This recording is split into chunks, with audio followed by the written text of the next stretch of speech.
के कारण मावा निकलता जनवान हो।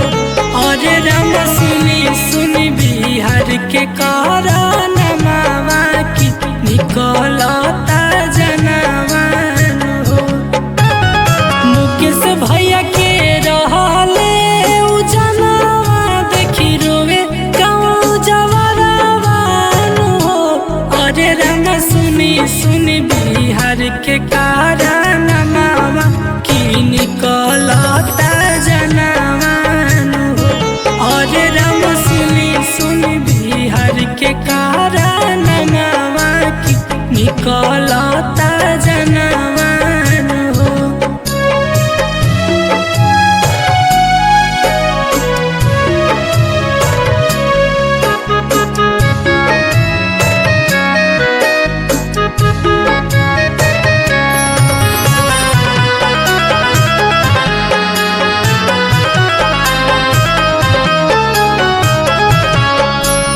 मुकेश साहनी रहल गरीब घर के बेटा, मेहनत कई के कैसो बनले उ नेता।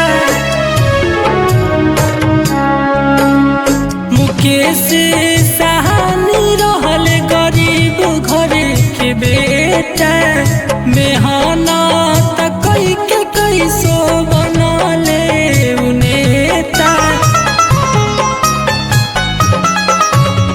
बाबूजी के ओढ़वले उ कफनवा देखी रोवे गाँव जवरवान हो। अरे राम सुनी सुनी बिहार के कारण मावा की निकलता जनवान हो। और राम सुनी सुनी बिहार के कारण मावा की निकलता जनवान हो।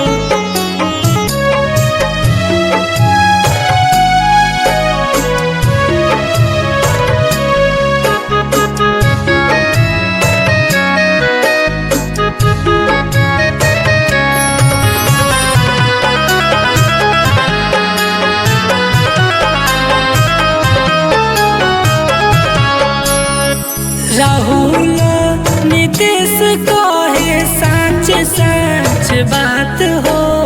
सहन परिवार संगे भइल बाट घात हो। राहुल नीतीश कहे सचा सच बात हो। सहन परिवार संगे भइल बाट घात हो।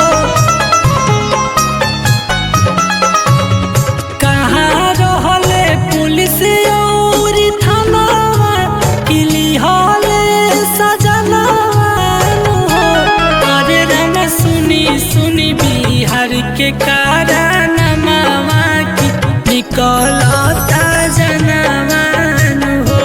और राम सुनी सुनी बिहार के कारण मावा की निकलता जनवान।